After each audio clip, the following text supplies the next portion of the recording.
টাকা চোর, গরু চোর, ত্রিপল চোর, কয়লা চোর, শিক্ষা চোর, স্বাস্থ্য চোর, ভোট চোর, এগুলো এখন অতীত। বাংলায় আজকে এমন একজন চোরকে আপনাদের দেখাবো যে কিনা মেয়েদের অন্তর্বাস চুরি করে ভাইরাল হয়েছে।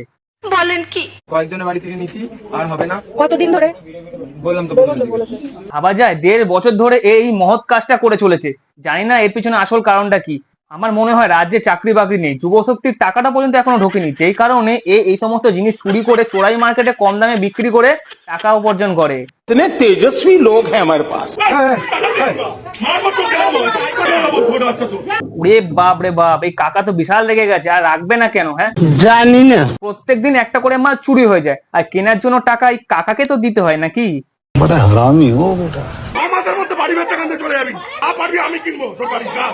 এ ভাই, কাকা তো বেশ ভালো অফার দিয়েছে, অফারটা নিয়ে নে, নতুন বাড়ি পেয়ে যাবি।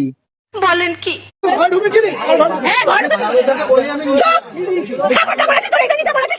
না মানে তুই এটা কেন চেয়েছিস? কি কি করবি ওটা দি তুই? হ্যাঁ, जानी ना। তুই কি আর চুরি করার কোনো জিনিস পেলি না?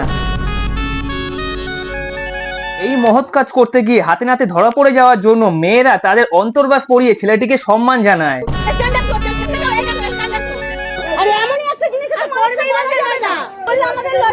হ্যাঁ, তা ঠিকই বলেছেন, এই জিনিস কাউকে বলা যায় না, লজ্জা লাগে, কিন্তু ভিডিও করে সারা দুনিয়াকে দেখাতে কোনো লজ্জা হয় না আপনাদের। ভিডিও শেষে একটা কথাই বলবো, হ্যাঁ, ছেলেটা যেটা করেছে সেটা সত্যি অপরাধ করেছে, কিন্তু তাকে এত বড় শাস্তি দেওয়া উচিত না যার জন্য তার লাইফ নষ্ট হয়ে যায়। তাকে একটা সুযোগ দেওয়া উচিত, যেহেতু সে পাড়ার ছেলে। নমস্কার।